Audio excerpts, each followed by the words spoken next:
Very good morning. Now time is 8:25 a.m. Welcome to the class 11 physics. In the previous video we have seen the vector addition or composition of vectors, triangle law and parallelogram law, and the resultant of two vectors. Today we will discuss the unit vector or base vector. What is the unit vector? Unit vectors, or it is called base vectors. Base vectors. While you will watch this video, please see the NCERT textbook, the page number 70. Page number 70 जो है उसे देखोगे और side में रख के तब video को देखोगे और उसको कॉपी में नोट करोगे, है ना. You will be get benefited. तो unit vector is a vector of unity. Definition से पता चला, नाम से पता चला है. ये unit vector is a vector of a unit magnitude.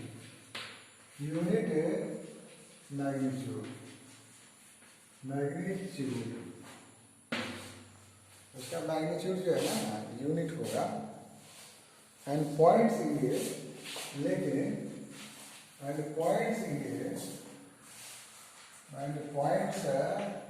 in a particular direction. particular direction में होगा, लेकिन उसका जब हम मैग्नीट्यूड लेंगे वो यूनिट होगा. तो this unit vectors and this unit vectors is used to specify the direction only along x-axis, y-axis and z-axis. And these unit vectors are used to specify the positive direction, negative direction, positive direction along x-axis, y-axis, and z-axis of a coordinate system. इसको Cartesian coordinate system भी कर सकते हैं. Cartesian है ना.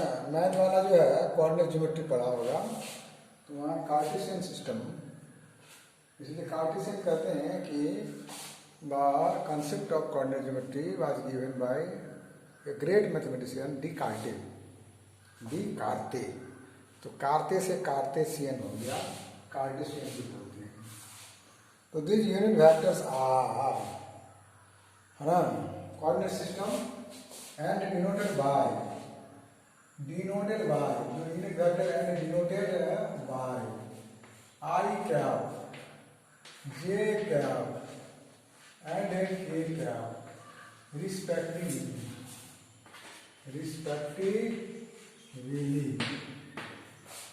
मतलब x axis के अलग में आई होगा, वाई एक्सिस के अलग में जे होगा और जेड एक्सिस के अलग में के होगा. इसको हम लोग और इसका मैग्नीट्यूड क्या होगा, आई कैप का मैग्नीट्यूड बराबर होगा जे कैप का मैग्नीट्यूड बराबर होगा के कैप का मैग्नीट्यूड इज इक्वल टू 1. पक्का होगा, है ना. लेकिन ये डायरेक्शन दिखाता है ऐसे, इसको हम लोग ऐसे दिखा सकते हैं like this. This is the x axis, y axis और जेड एक्सिस ऐसे खड़ा होगा. तो खड़ा तो नहीं कर सकते हैं, इसको ऐसे दिखा देंगे. This is the Z axis. तो along x axis I gap, along y axis J gap, along z axis k क्या चीज है? Angle between I and J 90 degree, angle between I and K also 90 degree, ये भी 90 degree है। ऐसा नहीं समझना ऐसे लगता है, तो ऐसे नहीं आता है, ये होगा ये होगा, ये भी एंगल क्या होगा 90 डिग्री होगा, है ना। तो लाइक दिस हम लोग उसको जो है रिप्रेजेंट करते हैं, ठीक है। तो ये rectangular component of a vector, किसी वेक्टर का जो है रेक्टेंगुलर कंपोनेंट निकालेंगे। रेक्टेंगुलर कंपोनेंट का मतलब किसी वेक्टर का अलोंग एक्स एक्सिस क्या पार्ट होगा, अलोंग वाई एक्सिस क्या पार्ट होगा, तो इसको हम लोग रेजुलेशन ऑफ वेक्टर भी कर सकते हैं, है ना। ये थोड़ा बहुत इम्पोर्टेंट है, बेसिक चीज़ है, मैथ वाले मैथ पढ़ेंगे, हम लोग को फिजिक्स में इसका यूज करना है, इसीलिए इसको पढ़ रहे हैं, लेकिन ये बहुत फंडामेंटल चीज़ है। तो I will be along X axis, will specify the direction of along x axis। अब हम लोग देखेंगे रेक्टेंगुलर, है ना, रेक्टेंगुलर कंपोनेंट टुकड़ा, है ना, ऑफ ए वेक्टर। या इसको हम लोग रिजोल्यूशन करने, रिजोल्यूशन रिजॉल्व, है ना, टुकड़ा करना है ना। तो इसको हम लोग कैसे कर सकते हैं? तो when A vector is resolve, ये क्या होता है? When A vector is resolve, resolve का मतलब हुआ टुकड़ा करना, बांटना। Resolve along two mutually perpendicular, resolve along two mutually perpendicular axis। mutually perpendicular axis कौन है?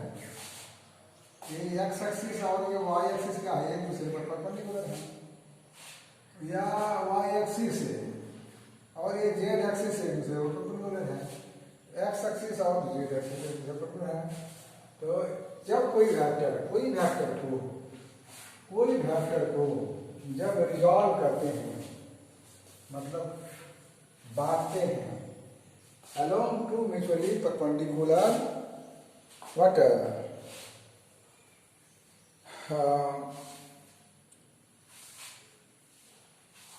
परपेंडिकुलर एक्सिस है या परपेंडिकुलर डायरेक्शन, है ना, परपेंडिकुलर एक्सिस, देन तब जो है देन द वेक्टर, जो वेक्टर मिलेगा सो ऑब्टेन है, टुकड़ा करने के बाद जो मिलता है ऑब्टेन है, इज कॉल्ड रेक्टेंगुलर घटक, रेक्टेंगुलर कंपोनेंट का मतलब होता है घटक, हिंदी में घटक, ऑफ ए वेक्टर। इसको हम लोग टुकड़ा कैसे करें? टुकड़ा करने के लिए सपोज पहले हम लोग लेते हैं कि rectangular component of a vector in a plane, लिखते हैं rectangular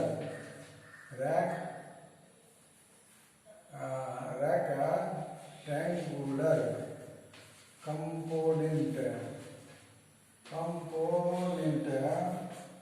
of a vector in a plane की बात कर रहे हैं।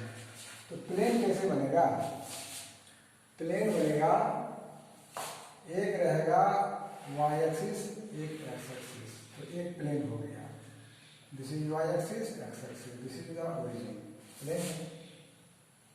इधर में लेंगे तो ये वाला एक प्लेन होगा, इधर में लेंगे तो ये प्लेन होगा, ये प्लेन हो जाएगा एक्स जेड प्लेन, है ना। ऐसे अगर खड़ा कर देंगे y एक्सिस को तो इसमें जो प्लेन बनेगा इसे खड़ा होगा ये वाई एक्स जेड प्लेन, ये वाला क्या होगा वाई जेड प्लेन, ये कौन सा प्लेन है एक्स वाई प्लेन है।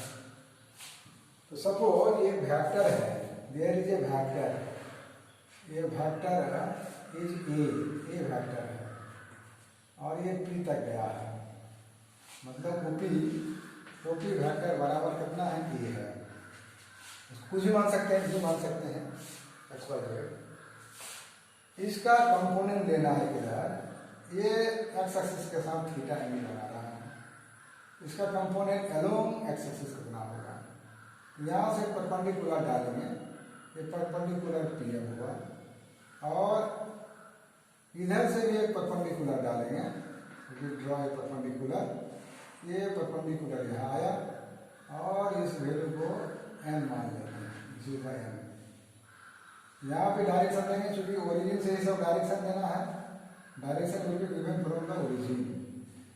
तो इसका एक नीचे वाला टुकड़ा अलोंग एक्स एक्सिस मान लो क्या है ए एक्स है, एक टुकड़ा ये हो गया, एक टुकड़ा इधर है, ये वाई एक्सिस का अलोंग है, इसका नाम मान लेते हैं क्या ए वाई मान लेते हैं।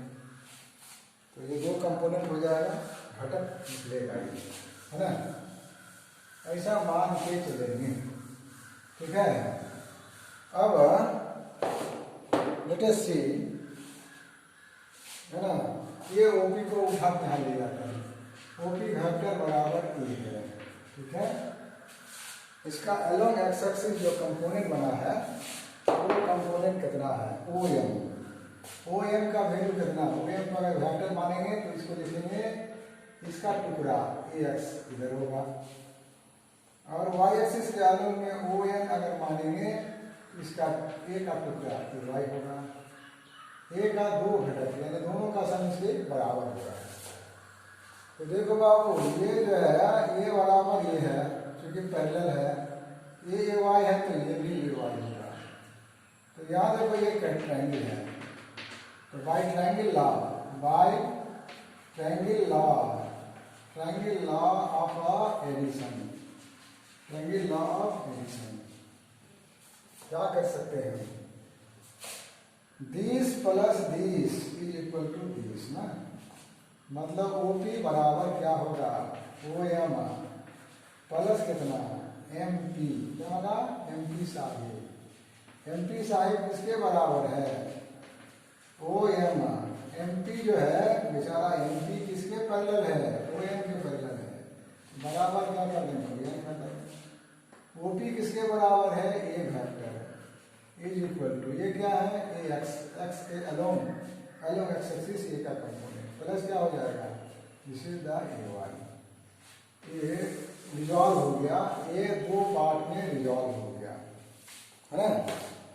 लेकिन इसका जो है हम लोग इस फोटो को जो है इस फोटो को उठा करके यहाँ ले जाते हैं, है ना, थोड़ा साइड में रख देते हैं तो काम करने में आसानी होगा। यही फोटो यहाँ ले गए बड़ा कर रहे हैं, मतलब माइक्रोस्कोप से देख रहे हैं, ये है ठीक है, ये हो गया वाई एक्सिस, ये हो गया एक्स एक्सिस, यहाँ से परपेंडिकुलर डाले हम ये वेक्टर ओरिजिन, यहाँ से परपेंडिकुलर डाला एन तो ये वेक्टर, this is the a x vector और this is the A y vector, ये है और एंगल बिटवीन ओ ए और हॉरिजॉन्टल कितना, इसको उठा के वहां लेके चले गए, थोड़ा साइड में कर दिए है ना, और कंप्यूटर में होता तो हम लोग सेलेक्ट करते हैं कट पेस्ट कर देते हैं। तो ये जो है vector A makes an angle theta. अब देखो यहाँ जो है हम लोग मैग्नीट्यूड लेते हैं, किसका ओपी का मैग्नीट्यूड करेंगे तो क्या होगा ए वेक्टर का मैग्नीट्यूड मतलब ओपी बराबर क्या हो जाएगा ए, इसी तरह से ओ एम बराबर कितना होगा ओ एम मतलब हो जाएगा ए एक्स, इसका मॉडुलस ये तो ए एक्स लगेगा, वेक्टर गायब हो गया, ओ एम कितना होगा ये हो जाएगा ए वाई, ठीक है। इस ट्रायंगल में आ जाओ, ये ट्रायंगल है, यह एंगल कितना बन रहा है, यह एंगल कितना है थीटा है, तो इन ट्रायंगल कौन सा O M P angle M is 90 degree. तो इसमें देखो ये ए वाई है तो यह भी ए वाई होगा, है ना। तो इसमें देखो ओ एम बटे ओ पी क्या होगा, ओ एम बटे ओ पी मतलब बेस बाय हाइपोटेनस क्या होता है बाबू, कॉस ऑफ थीटा। क्या होता है, कॉस ऑफ थीटा, राइट। और इसको थोड़ा और हम लोग आगे बढ़ा देते हैं, ठीक है, इस वेक्टर को थोड़ा आगे बढ़ाते हैं। अब देखो यहाँ जो इसके डायरेक्शन में कौन सा यूनिट वेक्टर होगा, आई होगा। इसके डायरेक्शन में क्या होगा, जे कैप होगा। तो ओ एम बराबर क्या है, ओ एम वेक्टर बराबर क्या है, ए एक्स वेक्टर। इसको अगर मान लो ए एक्स का मैग्नीट्यूड ले लिया, आई कैप लगा लिया, हो जाएगा। इसका भी मैग्नीट्यूड क्या होता है, ए एक्स होता है, और इसका भी मैग्नीट्यूड क्या होता है, ए एक्स ही होता है। तो ये फॉर्म हम लोग चेंज कर सकते हैं।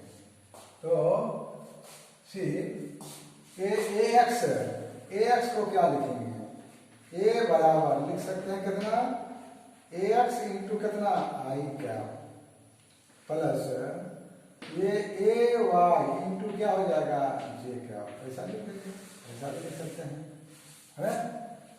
इसका मैग्नीट्यूड भी एक्स, इसका मैग्नीट्यूड भी एक्स, है ना। तो स्केलर इंटू वेक्टर बराबर वेक्टर, स्केलर इंटू वेक्टर बराबर वेक्टर हो गया, राइट। This is there. तो अब देखो ओ एम बराबर कितना हो जाएगा, ओ एम ये मैग्नीट्यूड है, ओपी इंटू कितना, cos of theta, right. O M किसके बराबर है, ये जो ओ एम है वो किसके बराबर है, this is the a x बराबर ओपी किसके बराबर है, ए के बराबर। ओपी वेक्टर ए वेक्टर है, ये हो गया ए कॉस ऑफ थीटा, ठीक है। अब चलेंगे इधर से, से पी एम यानी M P by O P, theta के सामने वाला साइन है हाइपोटेनस, ये क्या हो जाएगा, साइन ऑफ थीटा। इसलिए एम पी बराबर क्या लिखेंगे, ओ पी इंटू क्या लिखेंगे, sine of theta. M P किसके बराबर है, ओ एन के बराबर है, मतलब इस ओ एन बराबर ओ पी किसके बराबर है, ए साइन ऑफ थीटा। और ओ एन किसके बराबर है, ए वाई, ओ एन बराबर ए वाई हो गया, ए इंटू साइन ऑफ थीटा, ये वैल्यू आ गया, ठीक है। तो this value has come here. और इसको उठा करके इसको थोड़ा सा हम मिटाते हैं, इसको रहने देते हैं, ठीक है। ये देखो, ये जो तो ना, ये समझने वाला चीज बहुत इजी है। यहाँ ए एक्स बराबर इतना, ए वाई बराबर इतना, ठीक है। तो अब ऐसा करते हैं, इक्वेशन 1 और इक्वेशन 2 तो स्क्वायर है ना, ऐड है इसको, ये 1 और 2 से इक्वेशन 1 एंड 2 से स्क्वायर एंड ऐड करेंगे।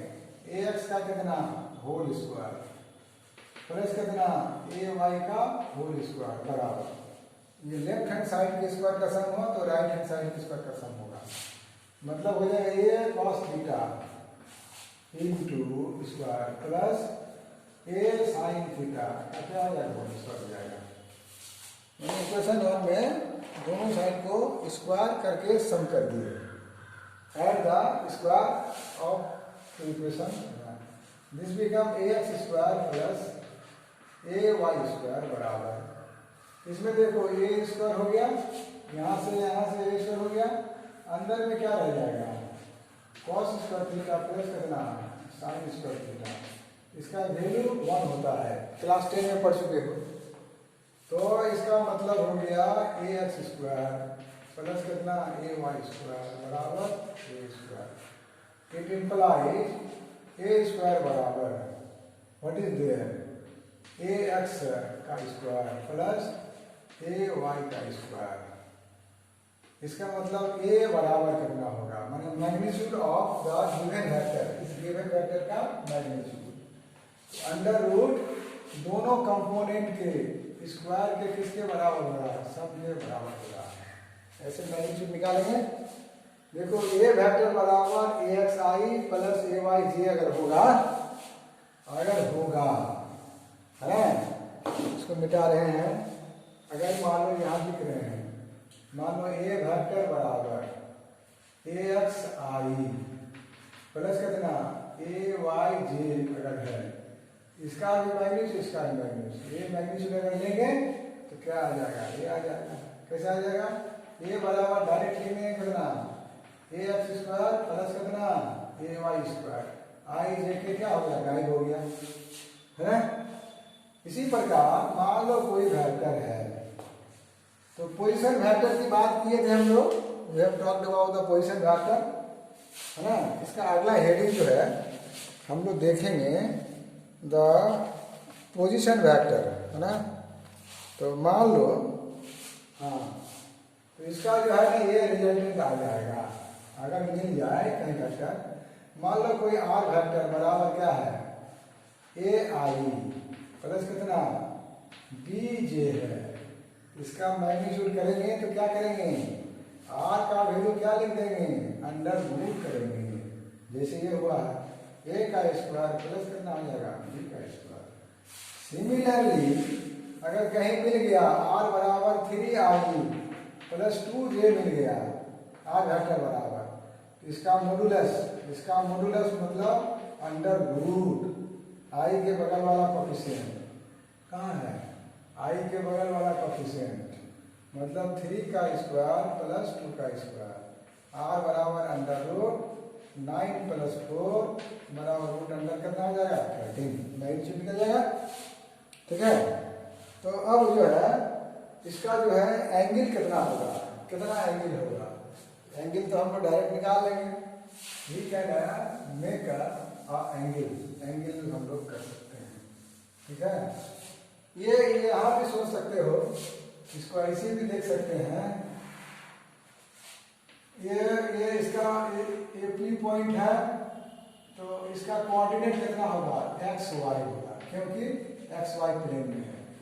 यहाँ से यहाँ परपेंडिकुलर डालो, यहाँ से यहाँ वाला वैल्यू क्या होगा एक्स, यहाँ से यहाँ वाला वैल्यू क्या होगा वाई, और ये इसका क्या है हाइपोटेनस है।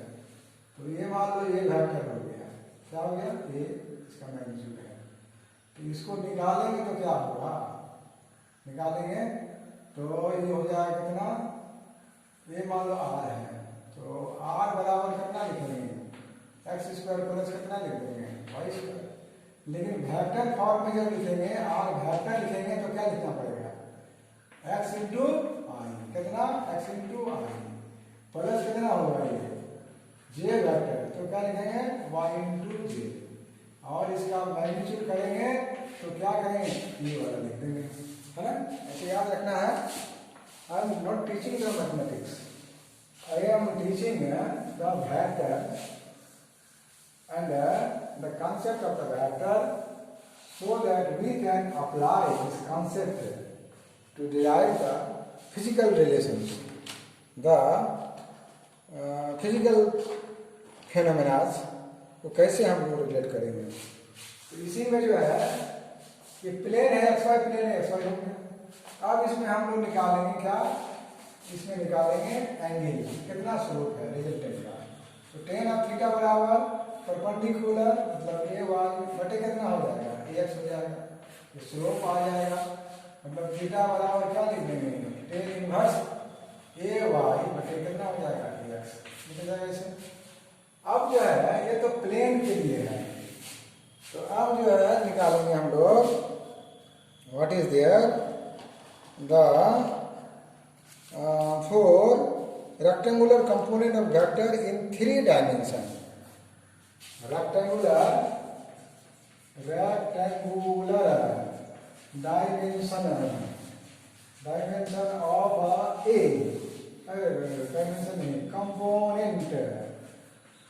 component of a vector in a 3 dimension. 3 dimension और स्पेस, क्या करेंगे स्पेस। 2 डायमेंशन में क्या होगा, प्लेन होगा, और मोशन इन प्लेन पढ़ रहे हैं, है ना। 3 डायमेंशन मतलब हो गया स्पेस, मोशन इन स्पेस। तो एक्स एक्सिस, वाई एक्सिस और क्या हो जाएगा, जेड एक्सिस। तो मान लो कोई वेक्टर है ना, जिसके लिए हम लोग 3 डायमेंशनल स्पेस बनाते हैं, ठीक है। तो ये इसके लिए क्यूब बनाना पड़ेगा। तो ये यहाँ ले लिए, राइट, इसको ले गए यहाँ, इसको ले गए यहाँ, और इसको ज्वाइन कर दिया। This is join, this is join, this is join, this is join. इसको ओरिजिन मान लेते हैं। लेट है ये वेक्टर, ये ओपी है, ओपी ये पी पॉइंट ले लिया, ये वेक्टर ए है। तो let a vector A, let a vector A which represents OP, OP बराबर ए वेक्टर है। और इस ए वेक्टर का क्या होगा, रिजॉल्व करना, टुकड़ा करना है 3 डायमेंशन में। ये स्पेस हो गया। ये एलम क्या हो गया, एक्स एक्सिस। ये वाला एलम क्या हो जाएगा, वाई एक्सिस। एक्स एक्सिस के एलम क्या देंगे, आई वेक्टर। ये वाला क्या होगा, जेड एक्सिस। इसके एलम में क्या देंगे, के वेक्टर, है ना। के कैप, ऊपर में कैप लगा हुआ है, कैप लग गया मतलब यूनिट वेक्टर हो गया। अब इसका नाम देते हैं, ये हो गया पी, और इसको नाम दे देते हैं क्यू। ये वाला पॉइंट जो है क्यू। स्पेस में है तो इसका कोऑर्डिनेट क्या होगा, एक्स वाई क्या होगा, जेड होगा। ये प्लेन में तो कोऑर्डिनेट कितना हो गया, एक्स वाई, तो एक्स वाई एक्सिस है, राइट। पी क्यू, इसका पी क्यू आर, आर कौन सा दे दें, है ना, पी क्यू आर, आर माने ये वाला पॉइंट, माने ये हो गया एक्स एक्सिस पॉइंट आर, और एस, एस मतलब वाई एक्सिस वाला हो गया। लेकिन यहाँ पर एक पॉइंट है, एडिशनल पॉइंट लेते हैं, इसका नाम दे देते हैं टी, ठीक है। तो ऐसा हो गया। तो इसको हम लोग क्या करें, how can you write down this one. तो ए का जो कंपोनेंट होगा अलोंग एक्स एक्सिस, ये हो गया क्या, ए एक्स। अलोंग वाई एक्सिस जो कंपोनेंट होगा, जिसका क्या है, जे है, ये जे, ए वाई। और अलोंग जेड एक्सिस होगा जो क्या होगा, ए जेड होगा। ए का 3 कंपोनेंट होगा, इसको rectangular component of vector in 3 dimension में ऐसा करेंगे, ठीक है। तो देखो बाबू, ये ओपी बराबर जो है, ये ओपी बराबर तो ए है, पक्का है ए है। लेकिन ओ क्यू बराबर कितना होगा, ओ क्यू बराबर होगा ए एक्स इंटू क्या लिख देंगे, आई, वेक्टर हो गया ना। अरे वेक्टर हो गया, ये स्केलर है, वेक्टर लगा दिए। ये वैल्यू चेंज नहीं करेगा, मैग्नीट्यूड लेंगे तो एक्स से बच के रहेगा, इसकी लंबाई जितना है उतना बच के रहेगा। बट ये I give the specific direction of this. Similarly ये ओ आर का वैल्यू कितना होगा, दिस ओ आर बराबर कितना होगा, ओ आर का पहले लिख दो ओ एस। ओ एस का वैल्यू क्या होगा, ये वाला यहाँ से यहाँ तक लंबाई ए वाई है, तो लिखेंगे कितना, ए वाई जी लिखेंगे। और ओ आर बराबर हो जाएगा कितना, ए जेड के क्या। अब देखो यहाँ ट्रायंगल लॉ से, ट्रायंगल लॉ कहाँ लगाएंगे, where you will use the triangle law. एक ट्रायंगल लॉ जो है हम लोग लगा सकते हैं, किसमें लगाएंगे, इसको निकालना है। तो ये ट्रायंगल हो गया, ये वाला, ये डायरेक्शन, तो सेम डायरेक्शन का ये इसके बराबर है ना। तो by triangle law of addition of vector, है ना।